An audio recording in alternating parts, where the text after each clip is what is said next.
The alien king gave a human to his queen, then watched in horror as she chose him. The stars sparkled above the planet Xylar like 1,000 tiny diamonds scattered across black velvet. On the surface, the capital city shone even brighter. Towers of silver and crystal reached into the sky, their lights pulsing with the energy of the planet itself. The streets below bustled with alien life, beings of every shape and color moving with purpose. Some had wings, others had long, twisting limbs. A few floated above the ground as if gravity did not concern them. But none of them drew as much attention today as the palace at the heart of the city. The Xylarian palace was a marvel of architecture, a place where the impossible became ordinary. Its high domes reflected the sky, and its walls shimmered like liquid metal. Inside, the halls were alive with movement, servants and courtiers preparing for the grandest event the palace had seen in decades. Today, the alien king, Tharok, intended to present a gift unlike any other in the history of the empire. The king was a towering figure, his skin a deep, iridescent purple that seemed to shift colors as he moved. His eyes glowed faintly gold, and his presence alone commanded obedience. He had ruled Xylar for centuries, and in that time he had grown accustomed to the loyalty and fear of his subjects. Few dared to question him, and fewer still dared to surprise him. Yet today he hoped to astonish his queen, Maris, with a gift that would demonstrate his unmatched power. "I trust everything is prepared," the king said, his voice deep and resonant, echoing through the marble hall. "Yes, your majesty," replied his chief advisor, a tall, slender alien with crystalline eyes. "The gift is ready and the ceremony has been arranged. The queen will be most impressed." Tharok allowed himself a small, satisfied smile. "Good. Let us see if she recognizes the value of what I have chosen for her." Meanwhile, far across the galaxy on a small, blue planet called Earth, Ethan was finishing his morning walk through the park near his apartment. He was an ordinary man by every standard. Brown hair, average height, and unremarkable in appearance. But he had something that made him extraordinary in ways most could not understand, a sense of curiosity, courage, and adaptability that often led him into unexpected adventures. At the moment, Ethan was thinking about his day at work, completely unaware that forces far beyond Earth were about to change his life forever. The sky above his city seemed normal, the clouds drifting lazily, the sun shining brightly. Yet within moments, everything would shift. A sudden blinding light appeared in the park. Ethan shielded his eyes, and before he could react further, the world around him vanished. The familiar sounds of birds and distant traffic were replaced by a soft hum, vibrating through his body. Then, with a feeling like falling and floating at the same time, he was gone. Ethan opened his eyes to find himself standing in a place that defied description. He was no longer on Earth. The ground beneath him shimmered like glass, yet it was solid. Towers of light stretched into the sky, and alien shapes moved gracefully around him. Ethan's heart pounded. He had read about other worlds in books and seen them in movies, but nothing had prepared him for the reality of standing on Xylar. "Where am I?" he whispered to himself. Before he could get an answer, a being approached him. It had 4 arms, translucent skin, and eyes that reflected the light like tiny mirrors. Its voice was melodic but firm. "Do not be afraid, human, you are chosen." "Chosen?" Ethan asked, swallowing nervously. "Chosen for what?" "You will see soon," the being said. With a gesture, it led Ethan through the city past crowds of aliens who paused to stare at him. He noticed the looks were not just of curiosity, but of surprise. Humans were rare in this part of the galaxy, and apparently he was the first to enter the palace for many cycles. Back in the palace, the queen, Maris, was preparing for the presentation. She was unlike the king in appearance, slender, graceful, with eyes that glimmered like sapphires. Her skin shimmered softly in colors that seemed to change with her emotions. She had ruled alongside the king for decades, and while she often deferred to his judgment, she was known to have her own mind. The gift the king had chosen for her was meant to demonstrate his absolute control over life across the galaxy. A human, plucked from his home world, brought to the heart of the Xylarian Empire. Maris watched the doors to the grand hall open, and her eyes fell upon Ethan. The human looked nervous but remarkably calm, taking in his surroundings with an alert mind and curious gaze. She tilted her head, intrigued. "Is this the gift?" she asked softly, almost to herself. Tharok stepped forward, his golden eyes gleaming with pride. "Yes, my queen." I have brought you a human from a planet far across the stars. He is unique. I present him to you." Ethan felt every pair of alien eyes upon him. His instincts screamed at him to run, but he forced himself to stand tall. He bowed slightly, trying to show respect despite the fear tightening in his chest. "Hello," he said, his voice steady. I'm Ethan. I come in peace." A murmur ran through the court. The king's advisors exchanged glances. A human speaking calmly in the heart of Xyler was unusual. Even Mari's expression shifted slightly from polite interest to genuine curiosity. Tharok's pride swelled. "Observe, my queen," he said. "This human is fragile, untrained, and weak compared to our kind. Yet I have brought him here for you to honor you. How you choose to regard him is your privilege, but remember, he is mine to give." Ethan met the queen's gaze. There was no fear in her eyes, only a quiet intelligence that seemed to look past his appearance into something deeper. In that moment, Ethan felt something unfamiliar, a connection. He did not know what it meant, but he sensed that the queen might see more in him than anyone else. "Thank you, your majesty," she said, her voice calm, almost musical. "I will consider this gift carefully." The king nodded, satisfied. He had expected Maris to be impressed, but not to the point of curiosity that gleamed in her eyes. He had planned for compliance, not contemplation. Ethan, meanwhile, began to notice small details of the palace. The way the light bent strangely around corners, the subtle hum of energy that seemed to flow through the walls, and the gestures of the servants and guards who treated him as both important and fragile. He realized that survival here would require more than strength. It would require intelligence, observation, and adaptability. And somehow he felt ready. For the next hours, Ethan was shown the palace, introduced to the court, and presented to the queen in private. Maris observed him with quiet attention, asking questions about his world, his life, and his thoughts. Ethan answered honestly, describing Earth without embellishment. He spoke of its beauty and its flaws, of people's courage and their mistakes. He noticed the way the queen listened, her head tilted slightly, her eyes never leaving his face. Tharok, watching from the doorway, felt a flicker of unease. This was not the reaction he had anticipated. He expected the queen to nod politely, perhaps smile, and then send the human away. Instead, she seemed engaged, interested. And worse, she seemed to respect Ethan in a way the king had not intended. As the day drew to a close, the ceremony in the grand hall was prepared. Ethan was positioned at the center, a symbol of the king's power and reach. He could feel the weight of alien eyes on him, and though fear fluttered in his chest, he did not shrink. Instead, he straightened, took a deep breath, and smiled slightly at the queen. Maris returned the smile. There was no words, but in that silent exchange, a spark was lit, a spark that neither the king nor the court could ignore. The human might be small and seemingly ordinary, but there was something within him that drew attention, commanded respect, and inspired curiosity. And for the first time in many cycles, the king felt a shadow of doubt. The first day of Ethan's life on Xyler had passed. He had survived introduction, observed the court, and caught the attention of the queen. But he did not yet know the trials that awaited him, nor the ways his human ingenuity would challenge everything the king believed about strength, power, and leadership. In the quiet of the palace, as stars shone above Xyler's sky, Ethan stood in his chamber, looking out over the city. He thought about Earth, about the life he had left behind, and about the strange turn of fate that had brought him here. Despite the fear and uncertainty, he felt a thrill of possibility.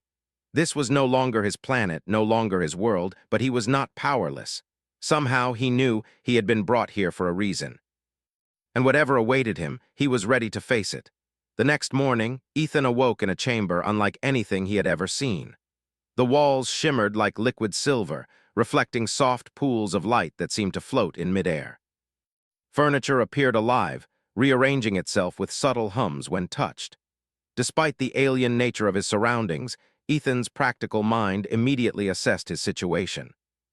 He had to understand his environment, observe its patterns, and prepare for whatever challenges awaited him. A soft chime echoed through the room, and the door opened silently. A young Xylerian attendant entered, bowing deeply. "Your morning briefing awaits, human," it said. "The queen wishes to see you in the Hall of Trials." Ethan nodded, straightening his back. "Thank you," he replied. He stepped forward carefully, noting the smooth, glass-like floor that reflected his own image. He had learned quickly on Earth that first impressions mattered. Here, they might matter even more. The Hall of Trials was a vast, dome-shaped chamber filled with alien nobles, warriors, and scholars. At the center stood the queen, her sapphire eyes glinting with curiosity and quiet amusement. The king, as usual, remained in the shadows, his golden gaze observing everything with precision. "Human," the queen began, her voice calm but resonant. "Today you will participate in a series of trials designed to test your intellect, courage, and adaptability. They are intended to reveal your nature to the court." Ethan swallowed, feeling the weight of every alien eye on him, yet instead of fear he felt determination. He nodded. "I understand," he said. "I will do my best." The first trial was one of intelligence. A large, translucent sphere floated in the center of the room, its surface covered in glowing symbols. Several Xylarians had already attempted the puzzle, their multiple limbs moving quickly over the symbols, but none had succeeded. "Decipher this code," the queen instructed. "You have 5 minutes. Failure will be noted." Ethan approached the sphere cautiously. He examined the symbols, noticing patterns that no one else seemed to see. He realized they were not random. They represented sequences connected like a story. Using logic and observation, he traced the connections, carefully pressing the right sequence. Slowly, the sphere's glow intensified until, with a final tap, it opened to reveal a small crystal. The court erupted in murmurs. The queen smiled. "Interesting. You see connections that others miss." The king's eyes narrowed. "A human solving what our scholars could not. This is unexpected." Ethan handed the crystal to the queen. "It seems to respond to patterns," he explained. "Not to strength or speed, but to understanding." Mari's smile widened slightly. "You are clever, human. I like that." The next trial tested courage.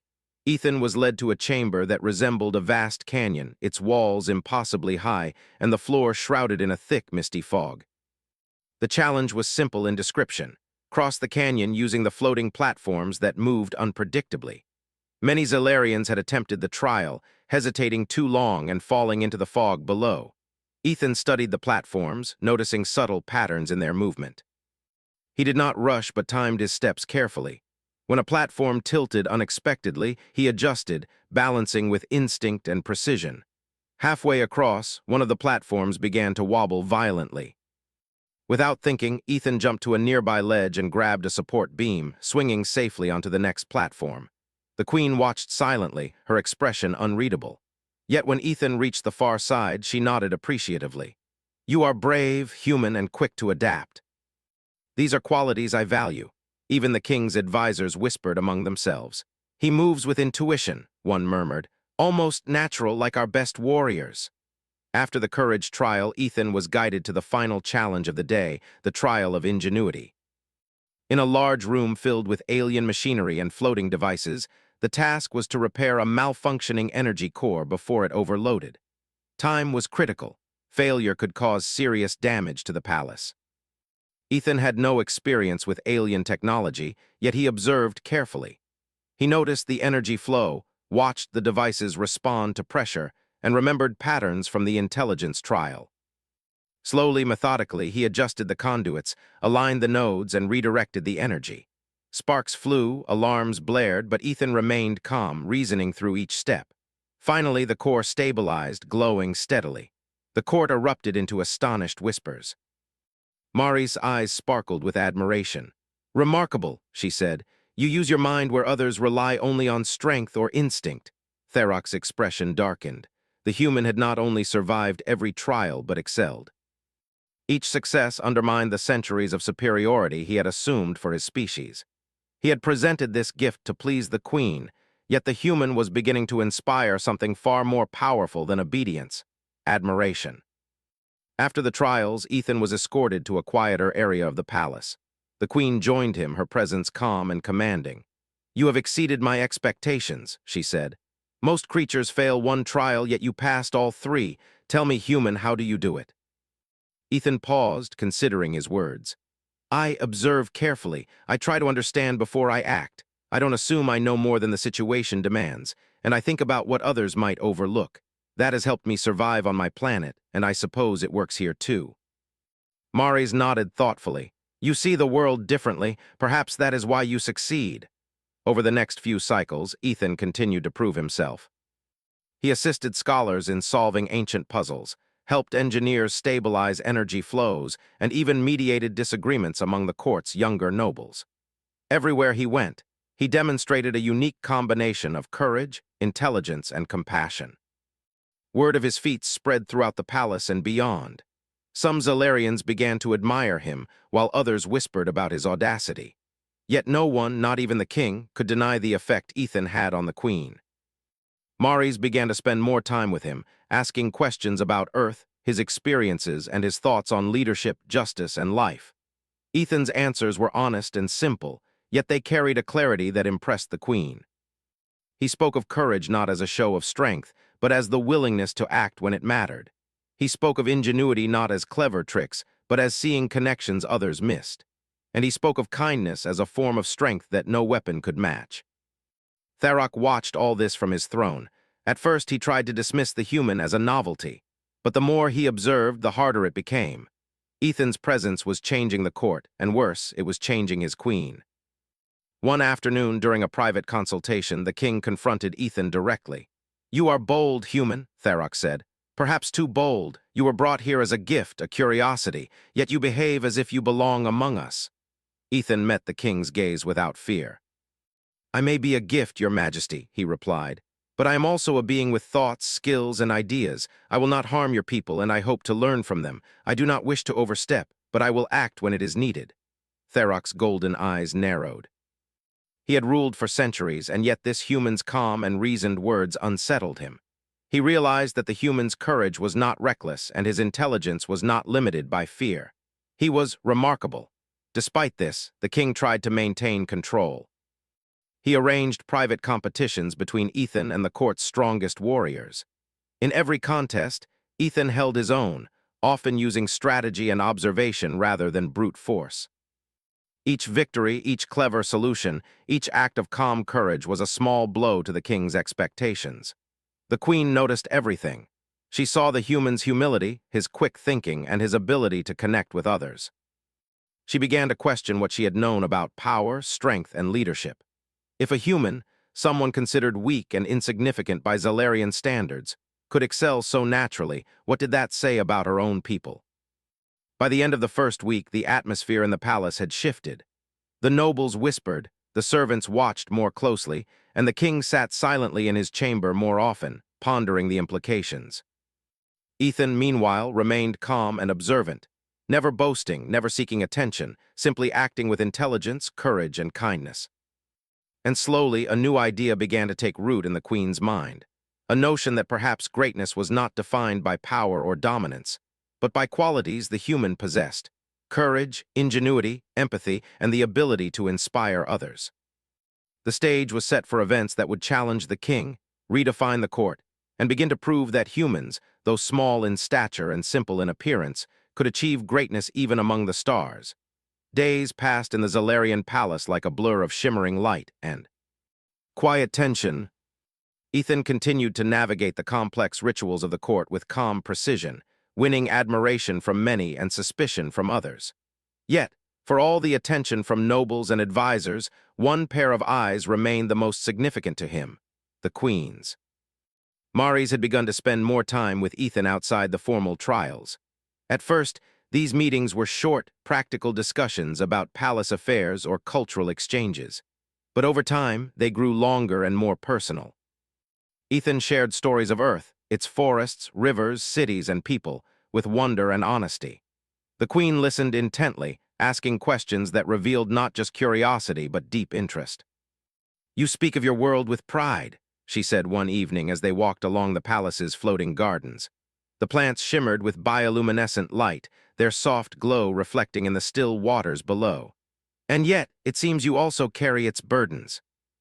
"You do not hide its flaws," Ethan nodded.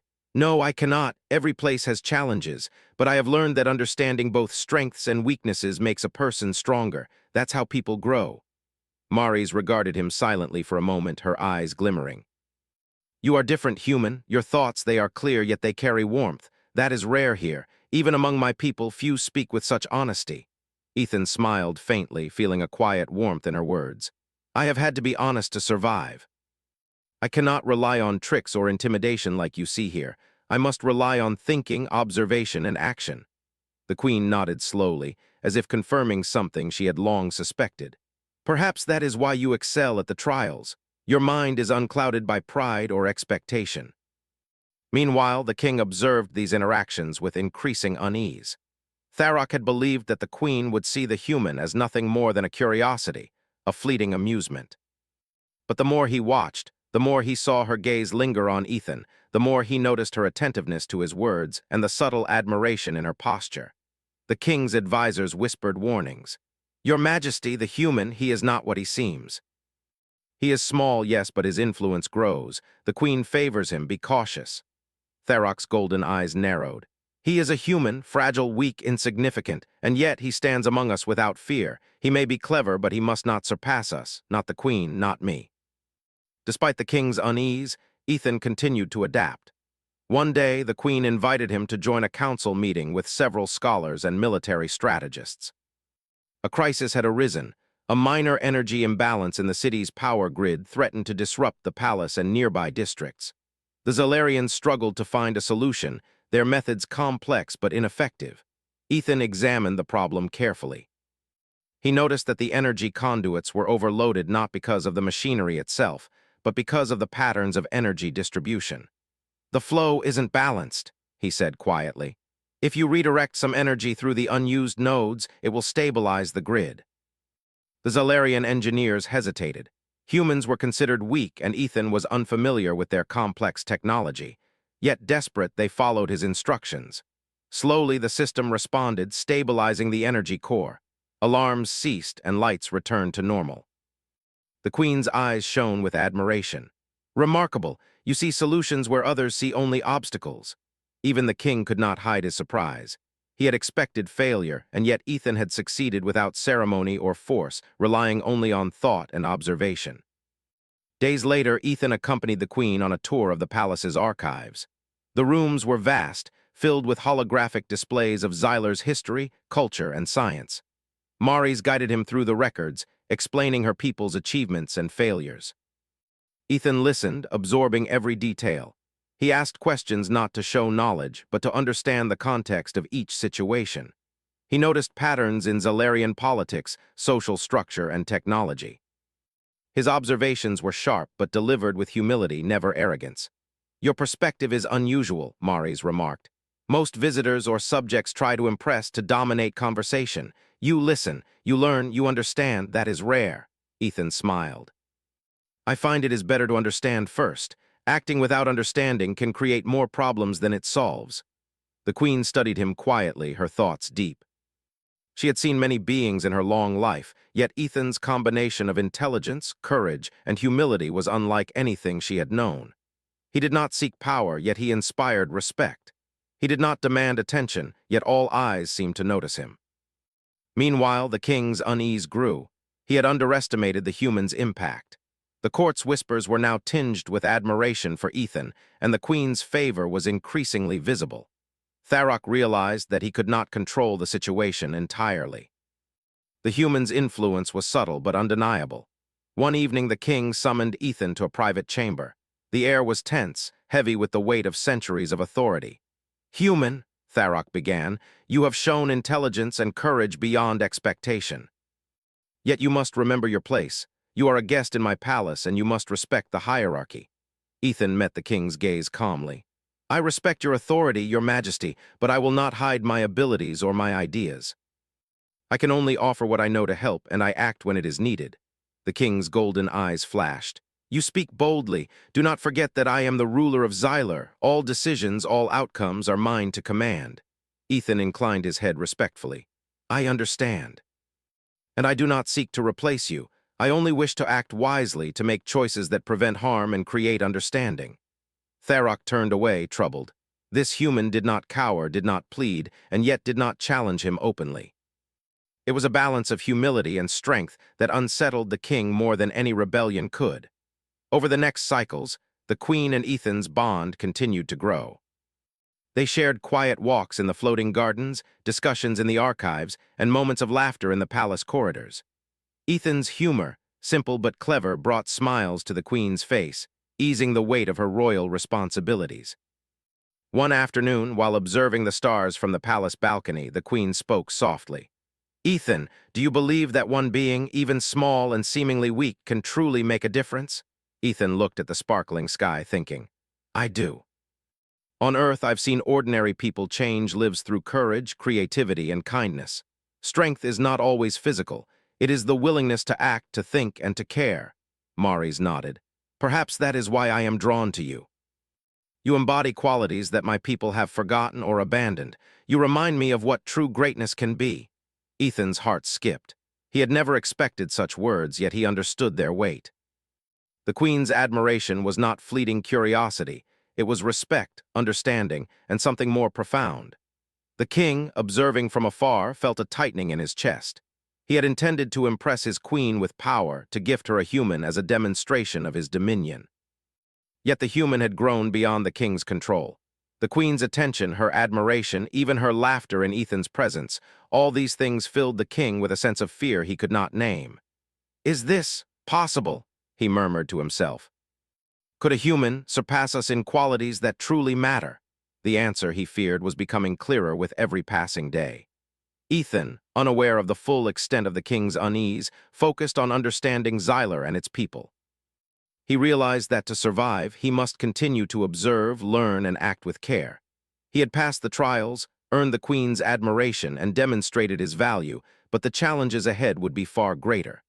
By the end of Part 3, the palace was a place of quiet tension. The queen's interest in Ethan was no longer subtle.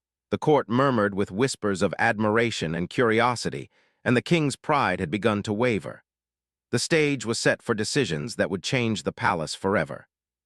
In the silent hours of the night, as stars glittered above Xylar, Ethan stood at the balcony, looking at the vast city below. He understood that he was no longer a visitor, no longer merely a curiosity. He was part of something larger, something that could reshape the future of an entire empire. And for the first time, he felt a sense of purpose that stretched beyond Earth, beyond survival, and into the hearts of beings far stronger and older than himself. The sparks of choice had been lit. The grand hall of the Xylarian palace gleamed under 1,000 lights, each one reflecting off the smooth crystal walls. Today, the palace was filled with anticipation, yet the air was tense with uncertainty. The court had gathered for a ceremony unlike any before. The queen would make her choice regarding the human, Ethan. Every noble, scholar, and guard waited, their eyes fixed on the stage.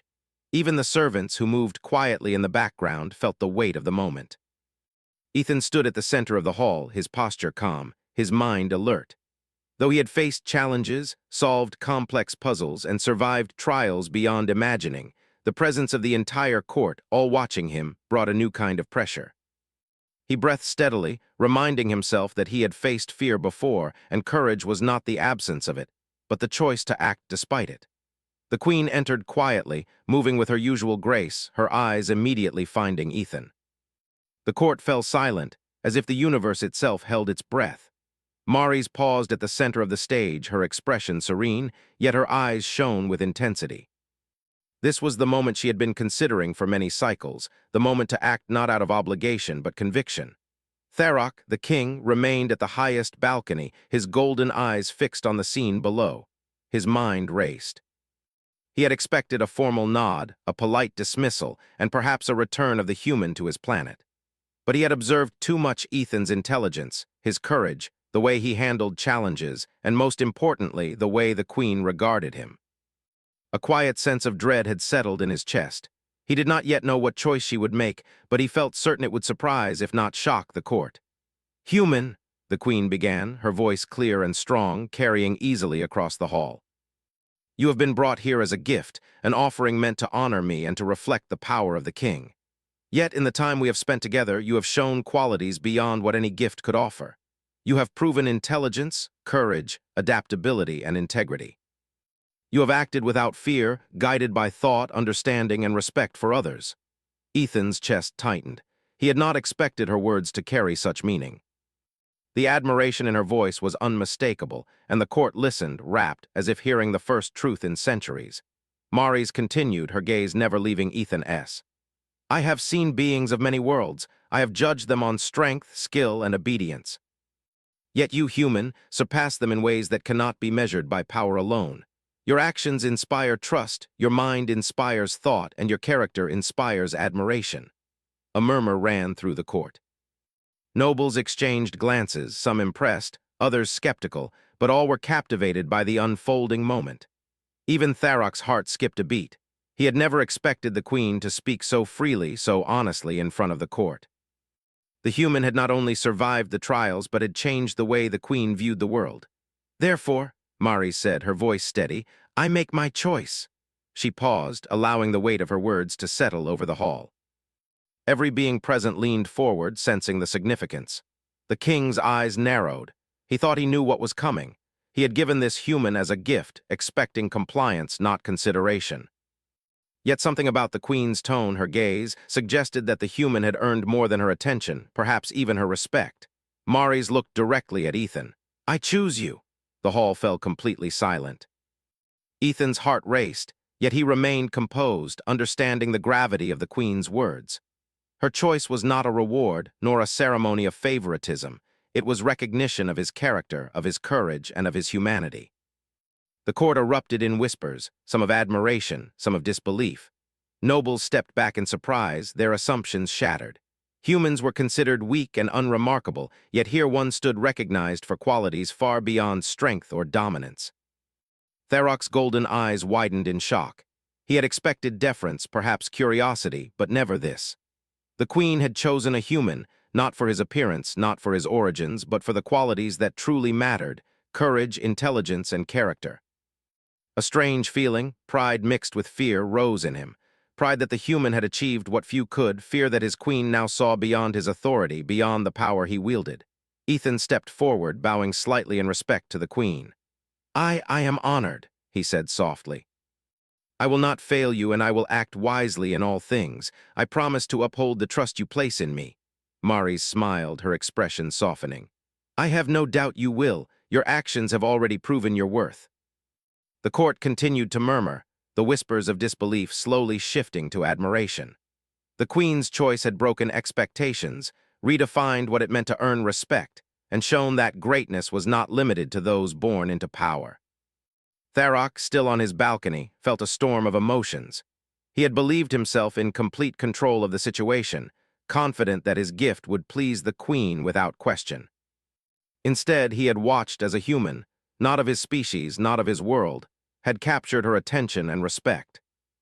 He could not deny that the human had qualities worthy of admiration, yet he felt a strange sense of loss, as if centuries of authority had been challenged in an instant.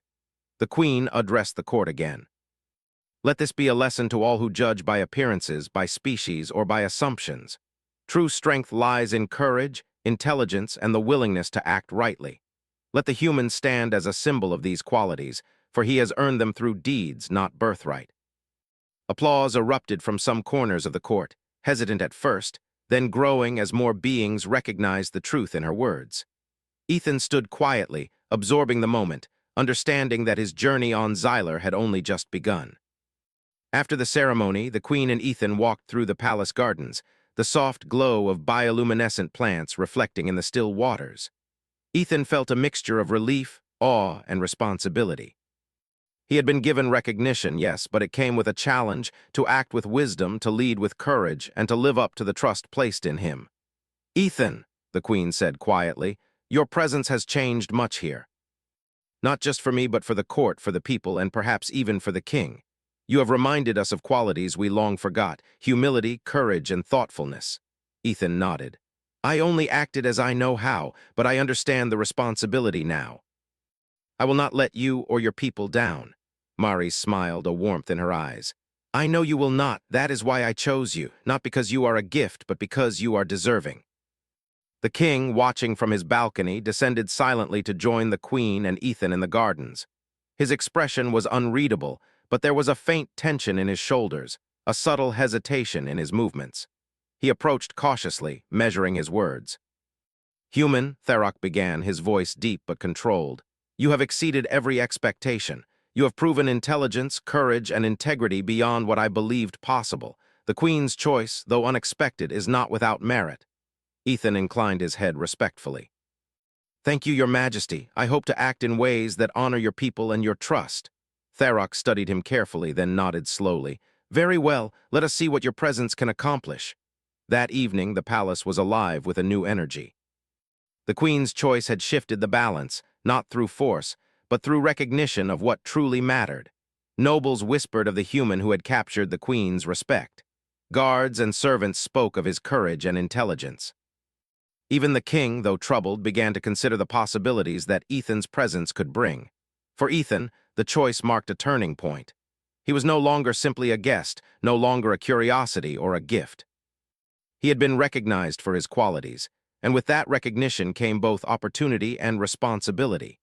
He understood that his actions now mattered not only for himself, but for the queen, the court, and the future of Xylar itself.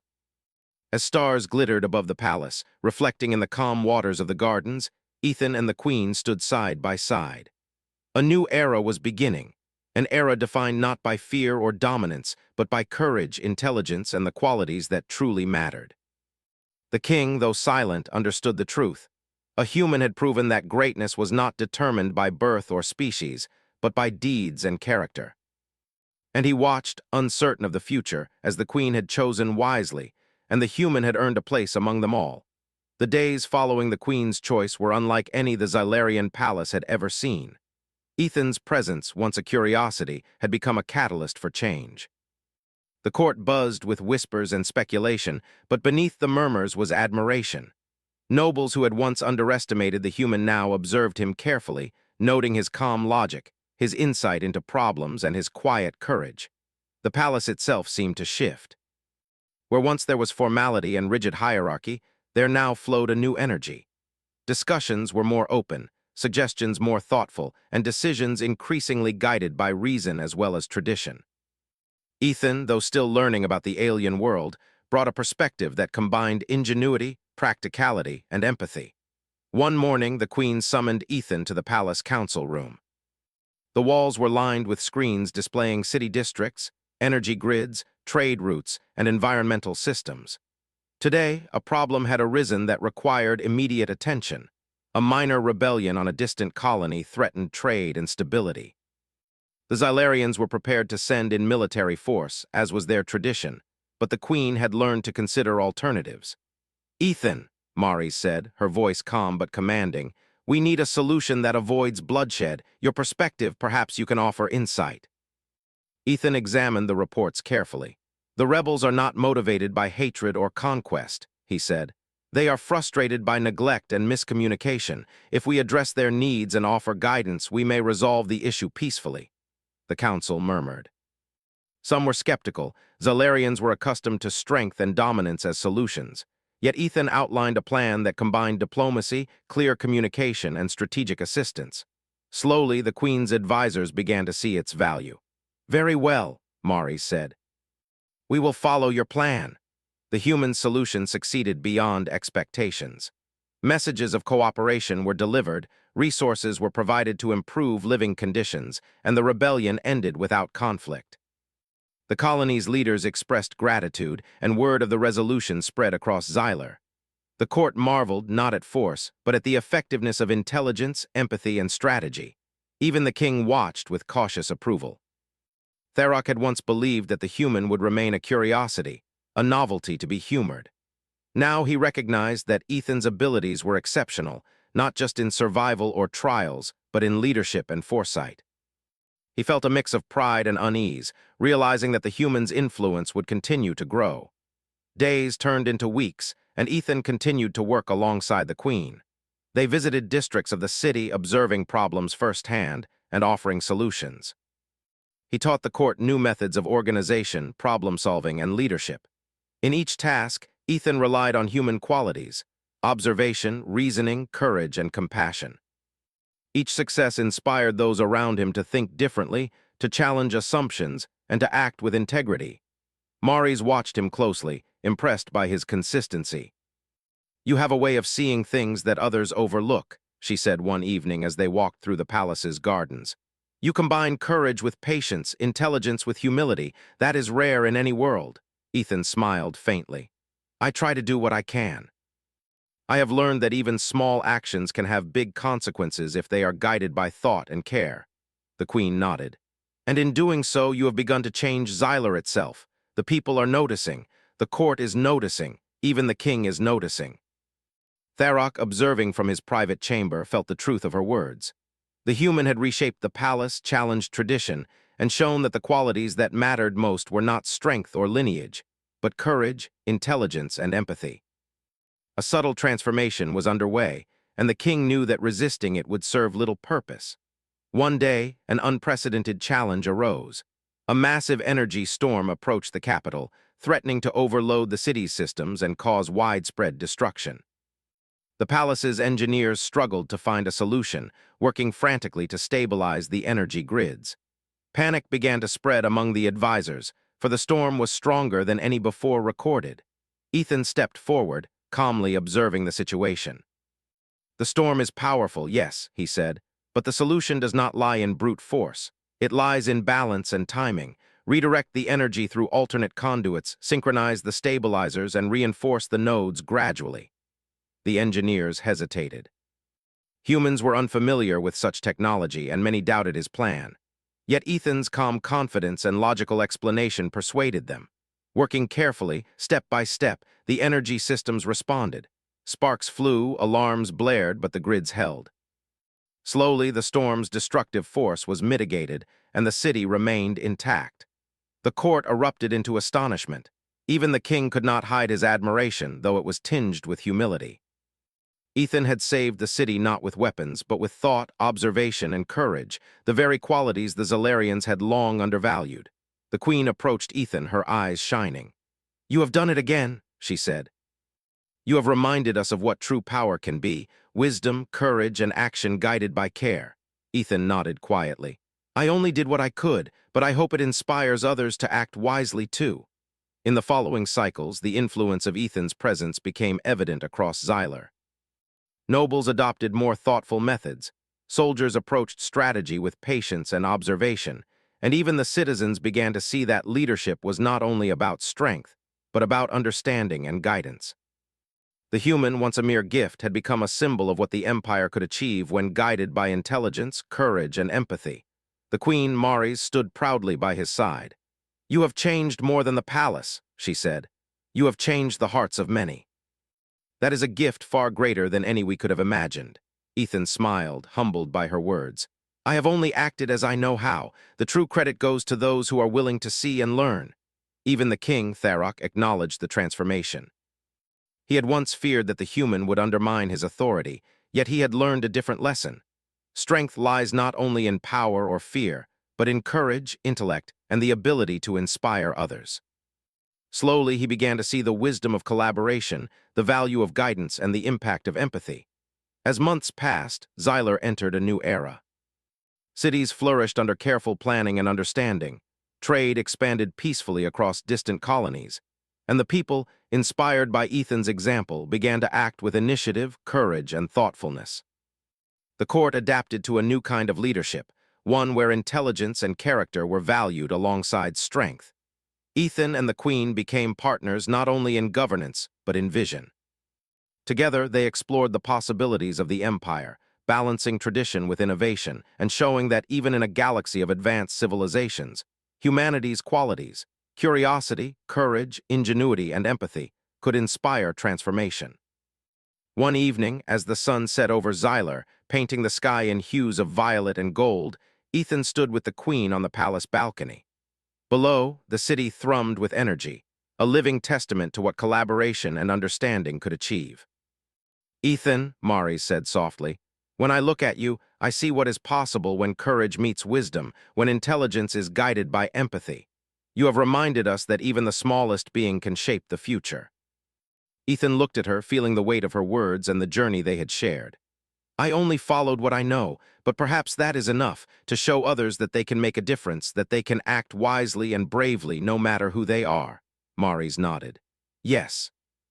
That is why I chose you, not because you were a gift, but because you were deserving. Together we can build a future that honors these truths."